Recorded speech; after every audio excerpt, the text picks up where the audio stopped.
Welcome, Greek U Nations, episode number 562 of the Fraternity Foodie Podcast. I'm your host, Dr. Mike Ayalon, CEO of Greek University. I'm a speaker and an author. Our sixth book just came out. It's called I'm So Beautiful, It's Ridiculous, Unleashing and Promoting Strength, Self-Worth, and Real Sisterhood. So go and pick up that book on Amazon or Barnes & Noble today. We call these episodes the Fraternity Foodie Podcast because there is nothing like great food to bring college students together.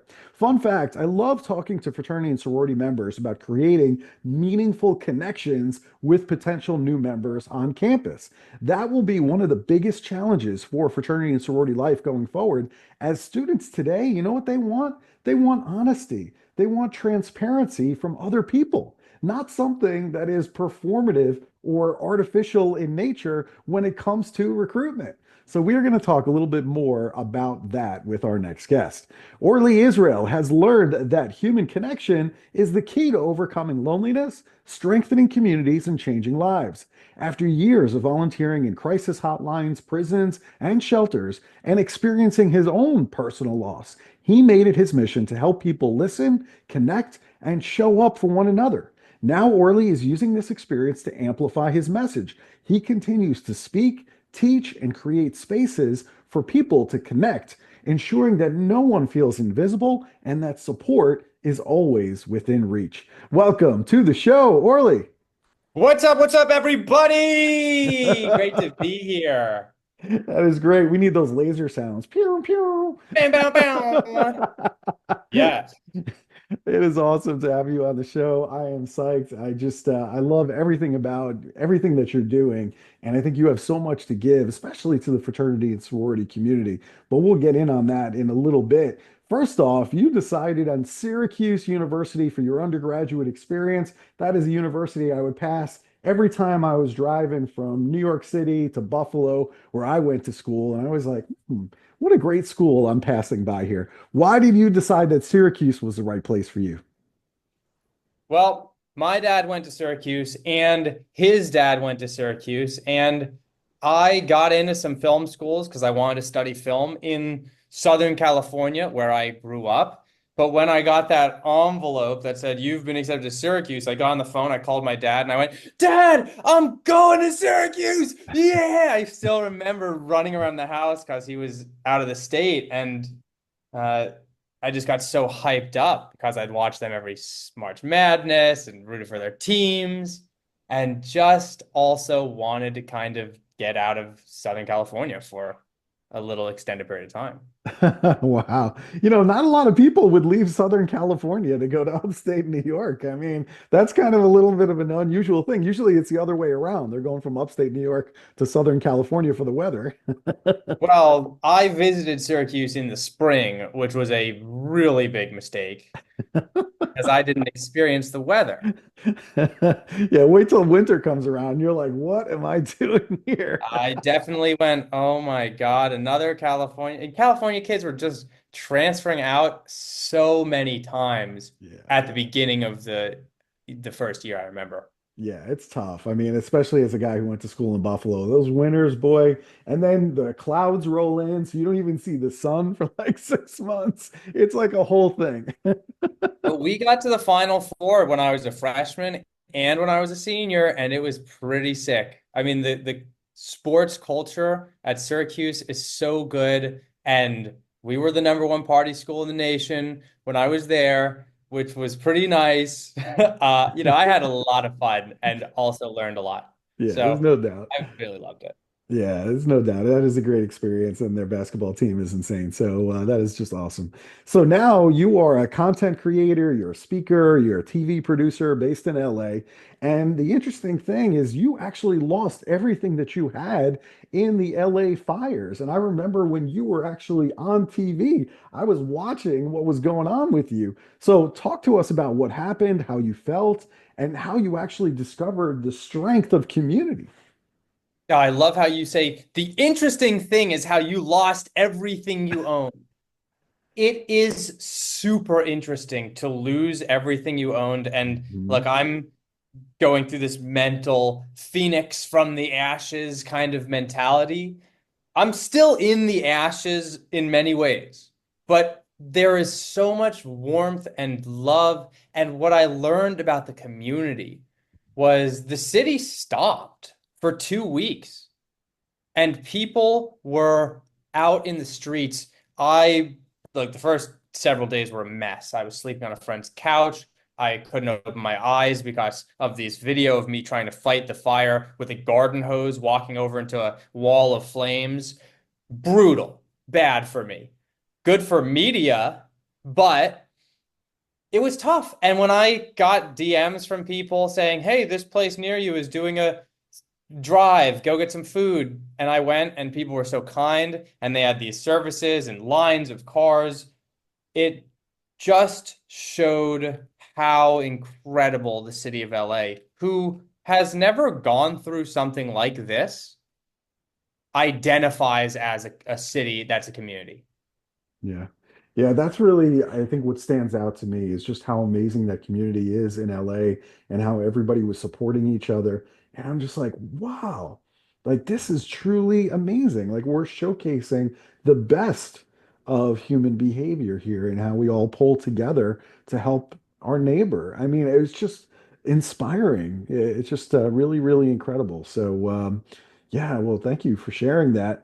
The other issue that I think we should be talking about too is you're a suicide hotline and a prison program volunteer.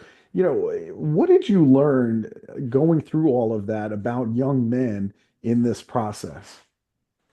So I started out in prisons, and then I took some communication skills trainings. I started the listening table project as a personal journey. Mhm. And then I decided, let's take the suicide hotline training to understand how other people teach listening and communicating and being there for somebody else. And so I went into it trying to learn these skills. What I learned was kind of devastating that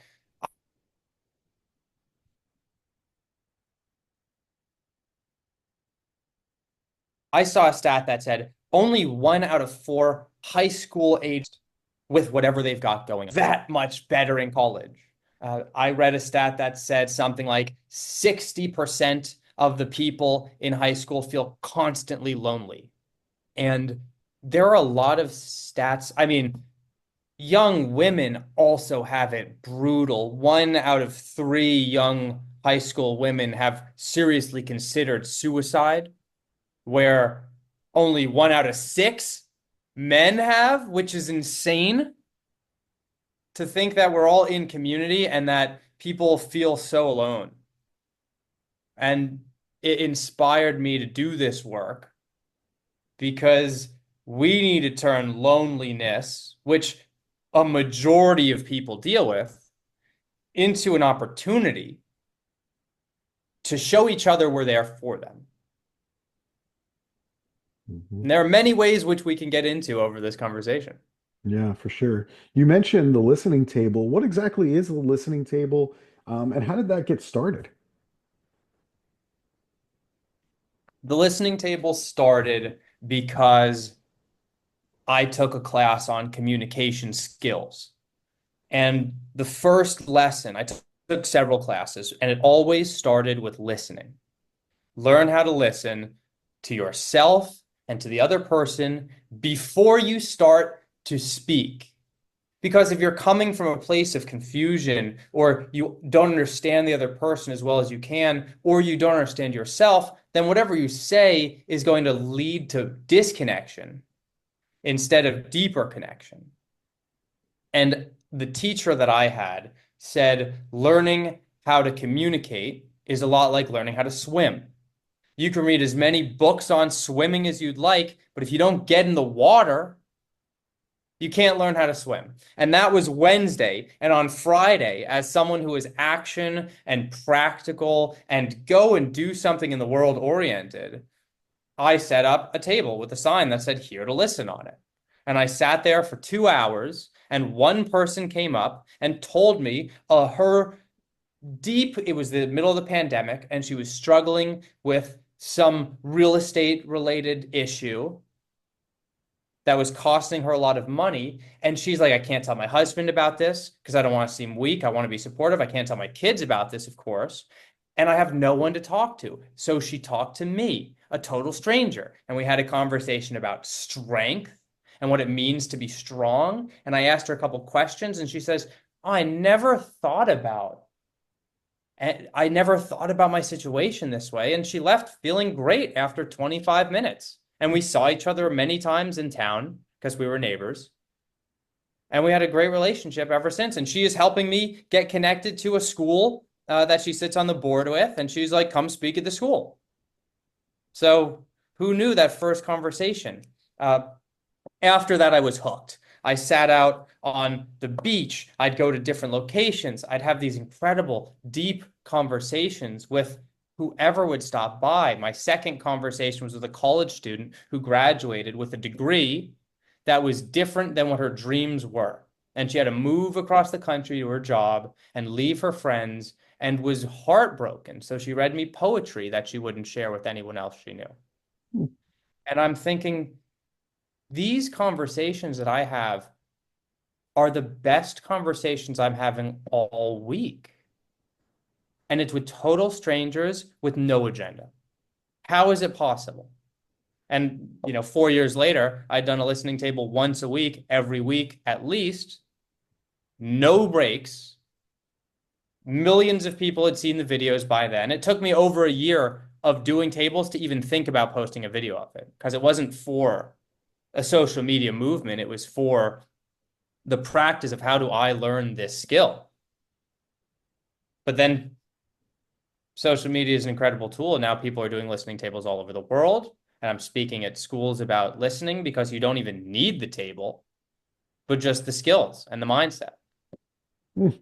That's an amazing story. So we need some help here because the fraternity and sorority members who are listening to us right now, they all want to create these meaningful connections like the ones that you had at the table, but they want to do it with potential new members, students on campus who are not affiliated.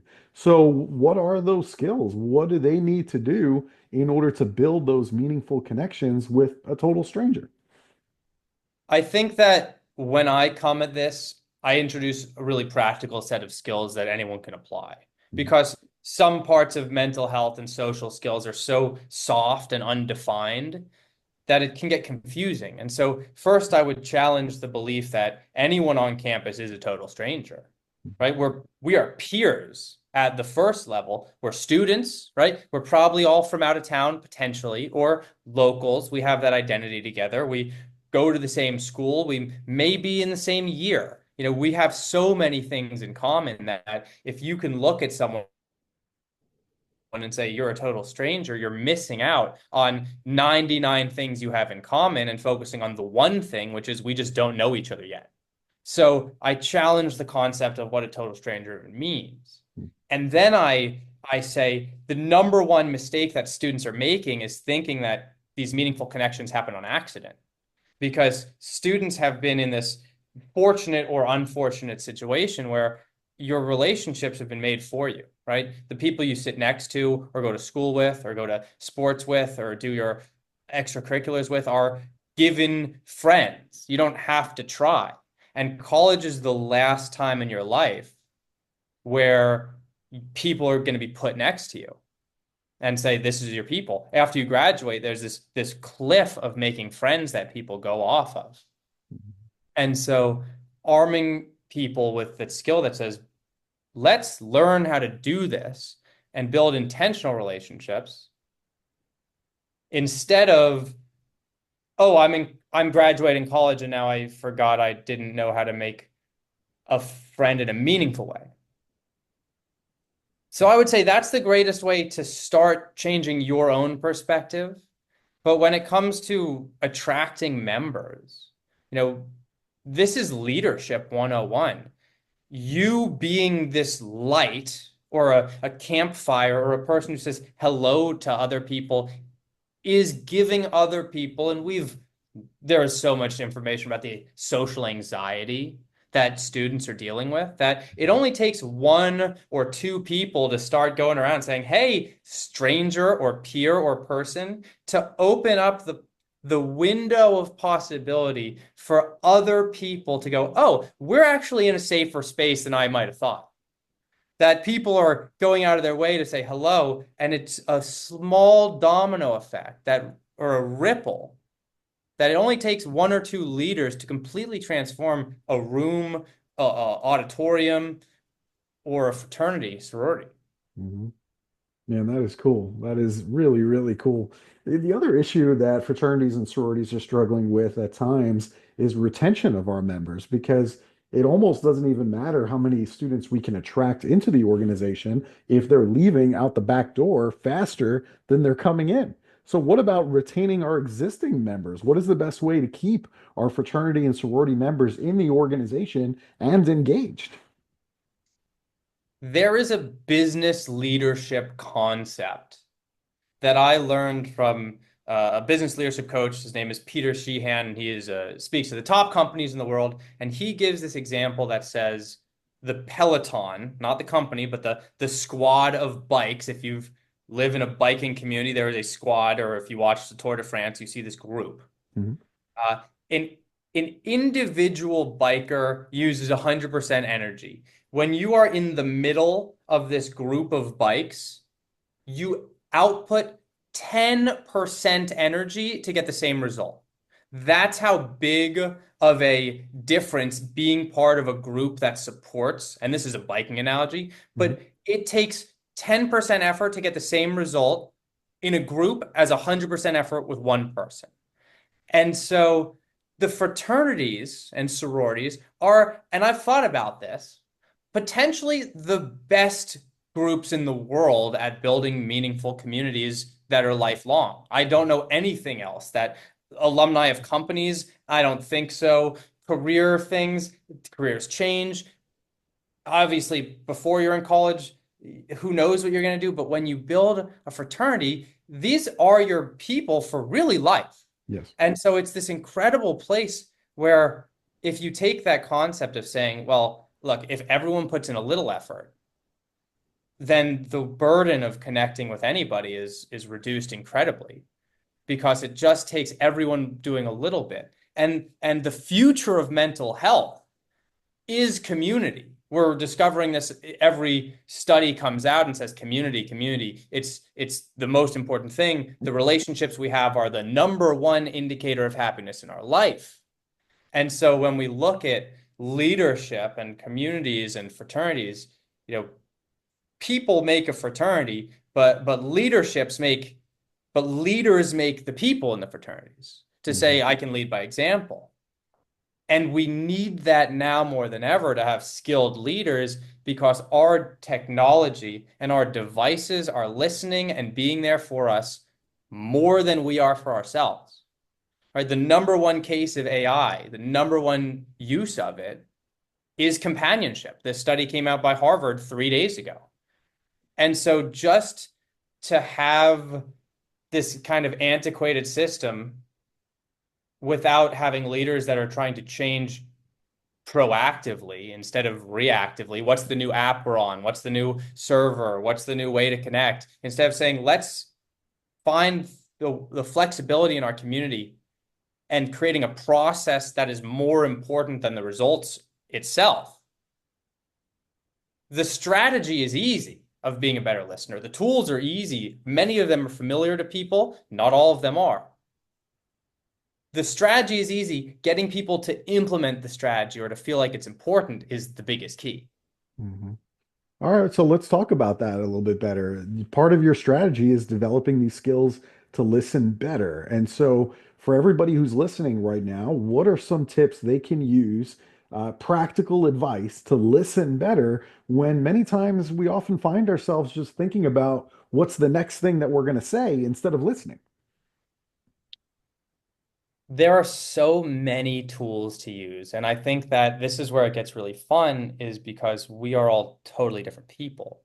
And for some people, jumping into the middle of a conversation and saying, this is my experience with the same thing, is the way that they connect.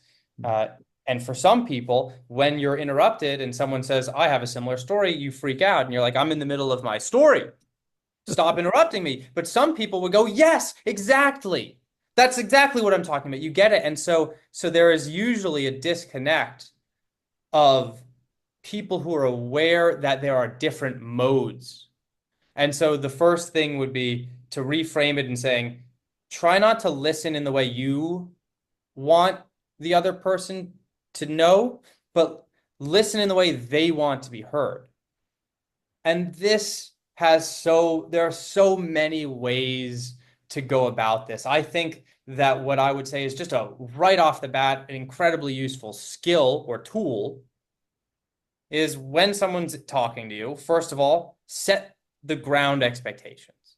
If you are so warm and kind as to even invite an important conversation or a meaningful conversation, someone starts talking to you, say, hey, just by the way, this is the framing of it. I have 15 minutes for you. Okay, that's great. Or I'm here, or this sounds important. Let's get dinner. Set some context, right? Because if you start venting and you're like, oh my God, my test was so hard. I don't know what I'm going to do, my degree, my internships. And someone's like, I have to go. You're kind of shocked and you curl up.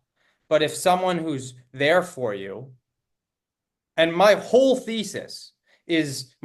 major instructions go back to saying it's more important to actively pursue people that you don't know if they need someone there for them. Because you have to reach out and be the outreacher, because it's very hard to reach out when you're struggling. But giving context as a listener to say, I'm here for you. Here's how I can be here. I can be here for 2 hours. Are we thinking about solutions, right? Or do you just want to get off your chest? Or a third option that people never think of, I don't know if you know what you want right now, but I'm here until you decide.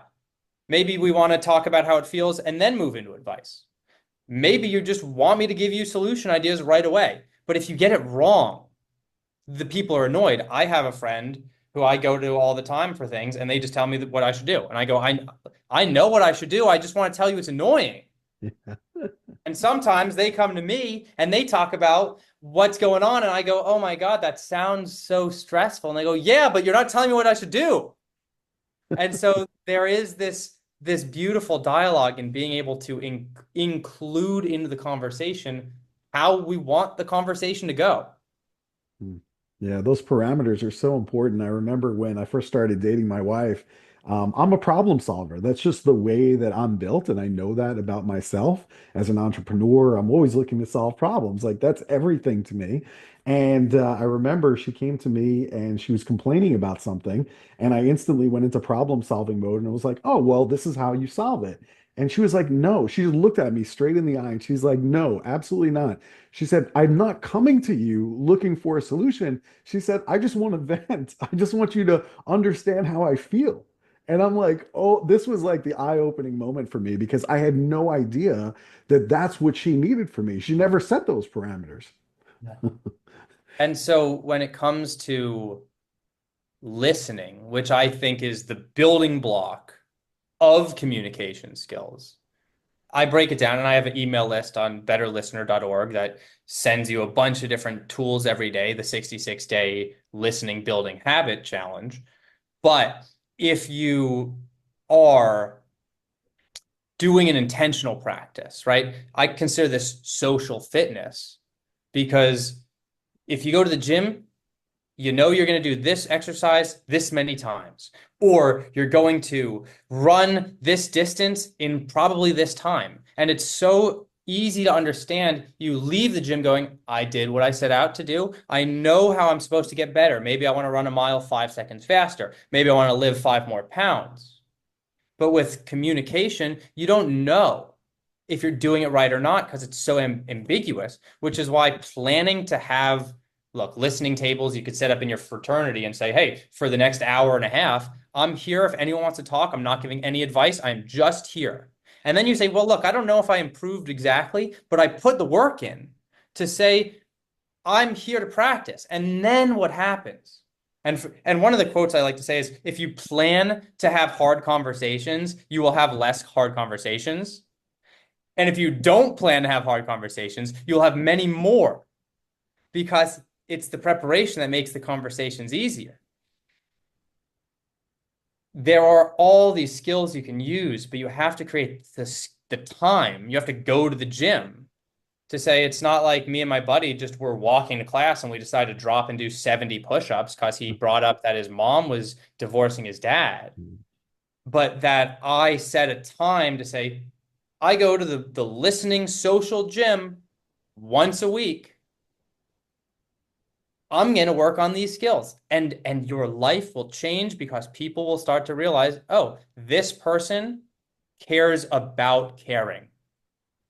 That's what they care about. They want to be better at caring for each other. Mhm. Feels great. Yeah, that's a beautiful place. I really hope that we can get to that spot where truly college campuses are all people who truly care about each other and want to listen to each other. I often wonder, when I read the newspaper, obviously I'm in the world of hazing and sexual assaults and alcohol and drugs and abuse, that is. And, I just think to myself, I'm like, where is the empathy? Right? Where are people caring for others? How do we build that culture of care on our college campus that we look out for one another because we need each other as humans? You and I can't exist if there isn't a farmer out there that is farming our food. We are all interdependent. Yeah. Oh, And when you talk about hazing and pledging, which yeah. I think is so wild, and in many ways, the indoctrination process or the initiation process is so meaningful. To say, we're a group of brothers bonding for life. Mhm. Doing a listening table is hard. Like if it's a pledge thing where the pledges have to sit out every once in a while and be there for strangers, that is uncomfortable. It is challenging. It forces you to build a really different set of skills. It is a memory for life every time you do it. I mean, I can remember so many conversations from years and years and years ago. But what if we could pivot some of the hazing to character building that is still really challenging, but for the positive good? Yeah, I think you're really onto something with that, Orly. I really like where you're going with this because fraternity and sorority members don't want to freely give out their letters to anybody because, in their opinion, then it loses its value, right? But they also know that mental and physical abuse is probably not a good idea, but they don't know what else to substitute instead. And so a listening table is kind of that perfect thing because there's no mental or physical abuse involved, but it is hard. It is hard to do. Yeah, and there are like I do a whole training thing, Yeah. but one role is to be the listener and one role is to be the silent person. It's a two-person job. And I've brought my best friend in the world. It took him a year to come to the table, and he sat silent for 2 hours and said, "That was one of the hardest things I've ever done." Yeah. Hmm. So interesting. Oh my God, fascinating. I could go on forever about it. You're also the vice president of warmline.org, and you've helped 500,000 people get support before they reach a crisis point. So, what makes this option of Warmline so successful in helping other people? It's because of cost efficiency. It costs approximately $300,000 for one person to be hospitalized for a week in mental health institution. Mhm. Most of these are involuntary. The police have to come, an ambulance has to come, doctors have to, all this stuff. There's this whole process when someone's involuntarily brought into a mental health facility.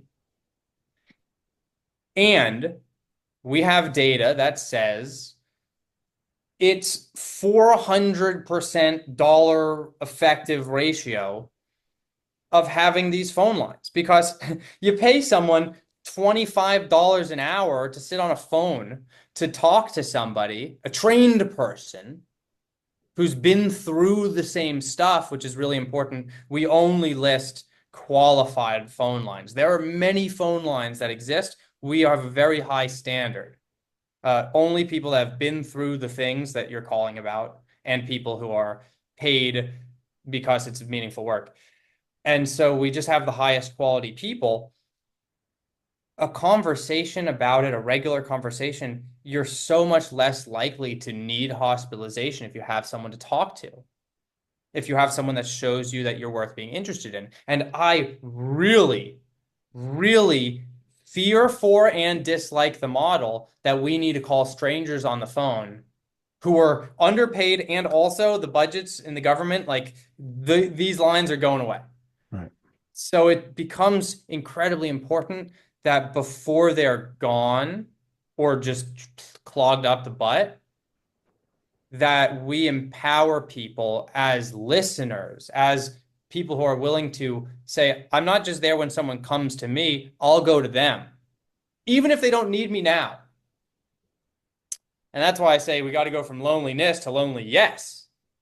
Because when you go, someone's lonely, yes, I can be there for them. And it feels so good to be there for somebody else, even for like a minute and a half. I just came from this workshop where we were just supporting someone for 90 seconds, and it felt amazing to give support. Getting it is fine. Giving it is the best. Mm. So when you see loneliness, you go, lonely. Yes, I'm there. Make a beeline to that person. Yeah. Fantastic. Really good stuff. I love your content that you put out on social media. And the other day, you had a message on your social media account, which was that creating should be like brushing your teeth. You just do it every day. Now, that sounds, really simple, but what do you say to those who want to be successful, but haven't been able to build the following on social media or have not been able to be consistent in their content creation? The reason that we brush our teeth is because we understand how useful teeth brushing is to our lives. If we don't brush our teeth, there's consequences. People will not talk to us because our breath smells, or we'll have bad teeth and we'll get gum disease, which has a whole lot of health complications. And so people generally get that this is something you have to do and it becomes a routine.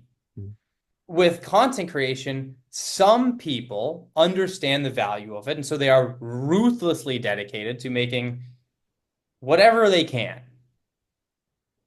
Building a personal brand is potentially the most important thing for creators individually in this AI oversaturated content age where when everyone in probably happening now, but in a couple of years, when everyone has the same tools, the same camera setups, the same AIs generating similar scripts, using similar angles and similar coloring, authenticity is going to be the only lever that you can pull to stand out.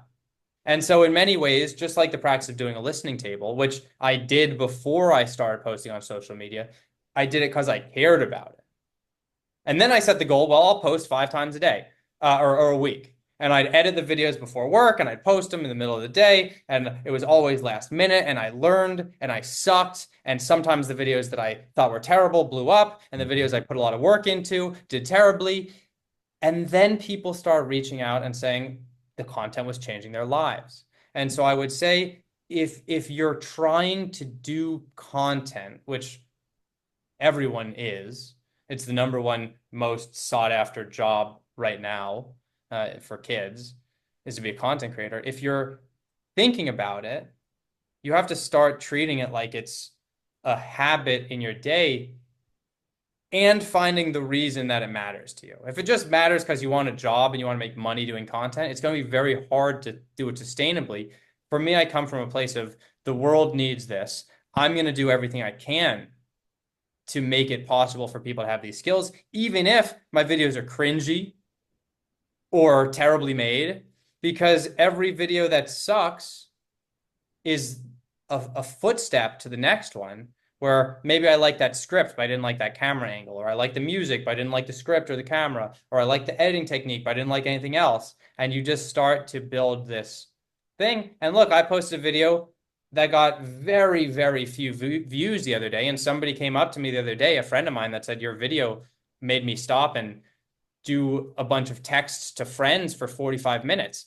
And it doesn't matter if it got a million views or none, because you make one difference. And so realizing the impact you can have if you have a message and are relentless about delivering it, then making content is easy. You just have to be like, I love myself even though I'm cringy sometimes.